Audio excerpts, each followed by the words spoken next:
आप सभी का स्वागत है ट्रेंड्स एजुकेशन के चैनल पे। आज इस वीडियो में हम बात करेंगे शेयर्स के बारे में, क्या होता है शेयर्स, शेयर मार्केट के बारे में, क्या होता है शेयर मार्केट, और शेयर मार्केट में अगर आपको ट्रांजैक्शन करना है तो उसके लिए क्या क्या रिक्वायरमेंट्स है आपके लिए। तो सबसे पहले हम बात कर लेते हैं शेयर्स के बारे में कि क्या होता है शेयर्स।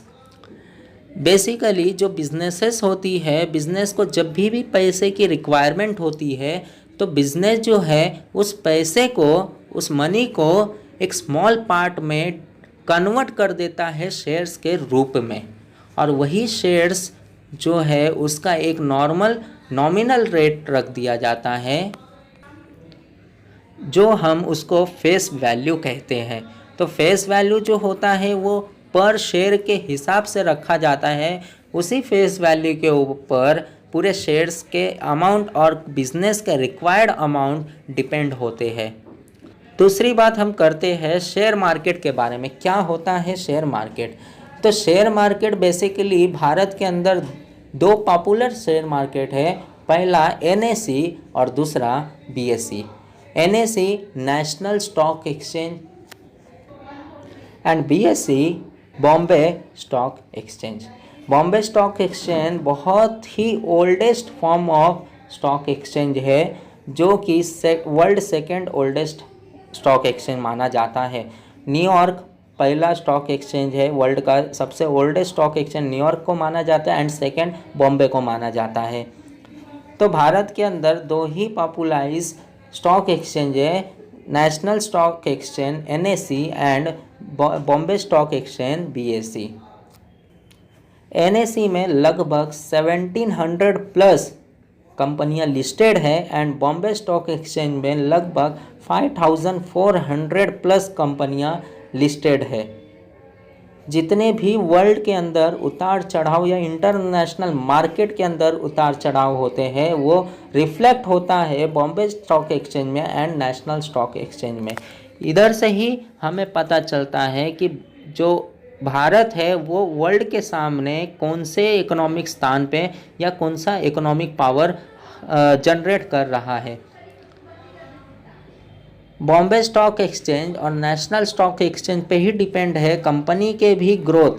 अगर कंपनी ग्रोथ करता है तो दोनों ही स्टॉक एक्सचेंज के पॉइंट्स अप जाएंगे, और उसी पॉइंट्स को हम नेशनल स्टॉक एक्सचेंज में निफ्टी के नाम से जानते हैं और बॉम्बे स्टॉक एक्सचेंज में सेंसेक्स के नाम पे जानते हैं। तो शेयर मार्केट बेसिकली होता क्या है, जैसे देखो नॉर्मल एग्जांपल अगर मैं लूँ, जब भी आप मार्केट में जाते हो तो मार्केट में कोई ना कोई आप सामान खरीदोगे, राइट ना। मतलब सामान खरीदने का मतलब है एक बायर होगा, दूसरा सेलर होगा, राइट।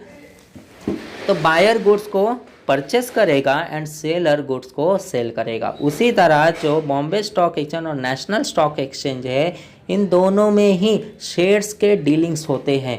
जो भी शेयर्स हमने अभी देखा, तो बिजनेस को जो भी पैसे की रिक्वायरमेंट होती है वो नॉर्मली अपने सिंपल छोटे छोटे अमाउंट में शेयर्स के रूप में कन्वर्ट कर देता है, और उसी शेयर्स को बॉम्बे स्टॉक एक्सचेंज या नेशनल स्टॉक एक्सचेंज में ही शेयर्स को दिखाया जाता है, डिस्प्ले करवाया जाता है। और जो इन्वेस्टर्स है, जो भी शेयर्स उनको परचेस करना है या फिर किसी ब्रोकर की मदद लेना है, तो ब्रोकर जो बेनिफिटेड शेयर्स है वो बेनिफिटेड शेयर्स नॉर्मली अपने इन्वेस्टर तक पहुंचाता है बिजनेसेस के, और उसके लिए ब्रोकर जो है कमीशन रिसीव करता है।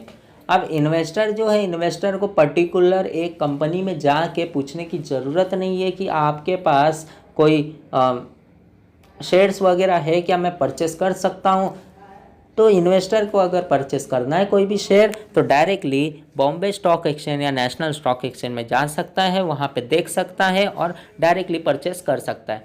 पहले जब BSE और NSE के पास इलेक्ट्रॉनिक सुविधाएं नहीं थी, जब तक इंटरनेट अच्छे से आया नहीं था, तो ये काम मैनुअली होता था। और जैसे ही इंटरनेट ने आक्रमण किया पूरे वर्ल्ड पे, तो जो मैनुअली काम था, फिजिकली काम था, उसे इलेक्ट्रॉनिक वे में कन्वर्ट कर दिया गया, और अब जो इलेक्ट्रॉनिक वे में ट्रेडिंग होता है, ठीक है। तो जो बिजनेसेस लिस्टेड है उन्हें अगर पैसे की ज़रूरत पड़ती है तो वैसी बिजनेसेस शेयर्स को शेयर मार्केट में डिनोट करके जो इन्वेस्टर्स हैं उनको अट्रैक्ट किया जाता है और इन्वेस्टर्स उनके शेयर्स को अगर बेनिफिटेड समझते हैं तो परचेस कर देते हैं और जो शेयर्स है इसी तरह बाइंग होता है और इसी तरह सेलिंग होता है। अब जो शेयर्स परचेस हुआ है इन्वेस्टर उसे सेल आउट भी कर देते हैं और उसी के अंदर अगर मार्केट अपलिफ्टेड है और शेयर अगर सेल हो रहा है और अपलिफ्टेड में अगर शेयर सेल होता है तो प्रॉफिट होगा और वही प्रॉफिट जो शेयर मार्केट में इन्वेस्टर्स है उन्हें प्रॉफिट होता है। अब बात करते हैं क्या क्या रिक्वायरमेंट है शेयर मार्केट में आपको शेयर्स परचेस करने के लिए। तो सबसे पहले बैंक में आपका सेविंग अकाउंट होना चाहिए, बैंक में आपका एक अकाउंट होना चाहिए। देन आफ्टर आपको एक डीमेट अकाउंट की रिक्वायरमेंट होगी। डीमेट अकाउंट क्या होता है, जैसे आप शेयर मार्केट में शेयर्स परचेस या सेल कर रहे हो तो उससे रिलेटेड जो भी मनी होगा आपका वो डीमेट अकाउंट में स्टोर होगा। देन आफ्टर हम बात करते हैं डीमेट अकाउंट के साथ साथ आपके पास एक ट्रेडिंग अकाउंट भी होना चाहिए। यानी कि ट्रेडिंग अकाउंट क्या काम करेगा, जैसे आप परचेस करोगे या सेल करोगे, जो परचेस आप करोगे और जो भी सेल करोगे वो ट्रेडिंग अकाउंट की मदद से होगी। डीमेट अकाउंट में स्टोर होगा मनी और ट्रेडिंग अकाउंट से आप ट्रेड कर सकते हो, बाय या सेल कर सकते हो। ठीक है, तो ये दोनों में डिफरेंस है। तो आई होप सो आप सभी को इस वीडियो में शेयर मार्केट और शेयर्स के बारे में समझ में आया होगा। अगर आपको समझ में आया है तो हमारे चैनल को सब्सक्राइब कर दीजिए और इस वीडियो को ज़्यादा से ज़्यादा अपने दोस्तों तक शेयर करिए। तो इस वीडियो में बस इतना ही। अब हम मिलते हैं नेक्स्ट वीडियो में, तब तक के लिए टेक केयर एंड धन्यवाद।